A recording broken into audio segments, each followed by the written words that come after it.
gears to our nation's capital. So the franchise tag window opens today, and the Redskins have until March 1st to decide whether to use that on Kirk Cousins. So after playing the 2016 season under the tag, Washington would prefer to work out a long-term extension with its starting quarterback this offseason. Cousins would receive close to $24 million if Washington opts to use it. A third straight franchise tag would mean paying him $34.5 million in 2018. They could still work at a long-term deal after franchising Cousins. Max, what would you do? Would you franchise him or give him the long-term deal? I'd probably give him the long-term deal at this point because there aren't a lot of quarterbacks out there right now, and Washington is a talented team. It's not like they're without talent, and Cousins is a solid quarterback. Now, I don't know that I would pay him like a franchise quarterback, but this is what seems to be emerging in the NFL right now. Franchise quarterback means you ain't looking. You're done. You're good at quarterback. A starting quarterback means we're okay. If something amazing comes along, maybe we'll look at that. But for now, we're okay.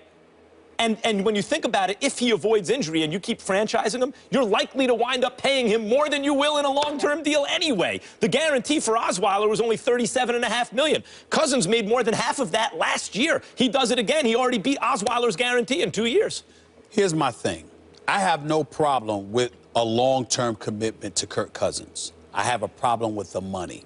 When we start talking 100, 125 million, and by the way, that's a point I forgot to bring up with Mr. Waddle here in terms of Jay Cutler, $126 million. I don't give a damn that it wasn't all guaranteed, only 50 plus was guaranteed. The notion that $126, let alone $126 million gets associated with Jay Cutler really irks my nerves. Having said all of that, let's be clear. Kirk Cousins, this is a guy that passed what?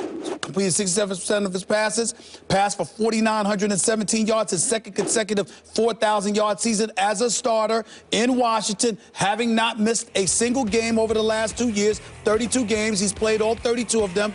Kirk Cousins has proven to me that he deserves the team saying, okay, if Brock Osweiler is out there getting $70 million with $37 million guaranteed, et cetera, you deserve something.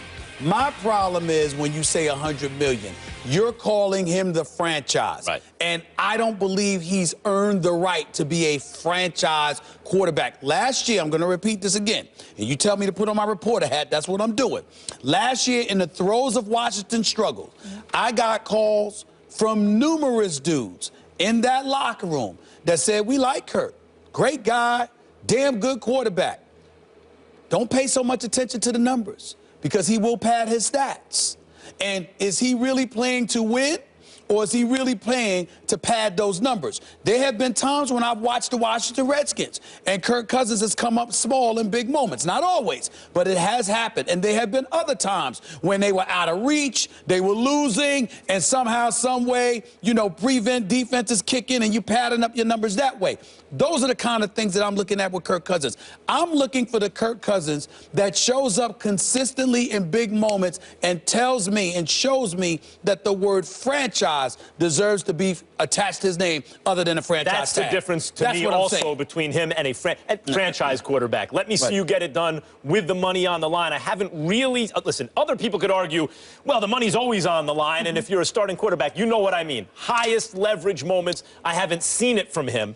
And if you need 8 yards for a first down and you throw for 6 and you're punting, it doesn't help you much. That's a good point, because that's exactly what Kirk does sometimes. And Elway tried to address this in the Osweiler situation. There should be a middle class for quarterbacks. You're not a scrub, but you're not Tom Brady either. You're somewhere in between. And Osweiler got a solid quarterback. Osweiler's not that. No, Kirk. But I'm saying Osweiler's not that, but he got paid like that. Cousins is that. Cousins better than a guy like Osweiler, but he's obviously not Tom Brady. You know what else, too?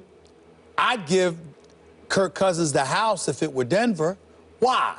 Because I have Emmanuel Sanders, I have Demaryius Thomas, and I have a defense that's elite, and I have John Elway. And so under those circumstances, okay, that's all I need. I'm good. But when you call Kirk Cousins a franchise, you're talking about building something around him. And I don't know if he's earned that yet, as much as I like him. And I do appreciate the fact that he seems committed to Washington and wants to stay. I do have my questions about him being a $100 million man. I got questions about that. It appears the team wants to give him a long-term extension, so we shall see. This next topic, It's going to be good. OJ up for parole this summer, but are the guys okay with him being released early? And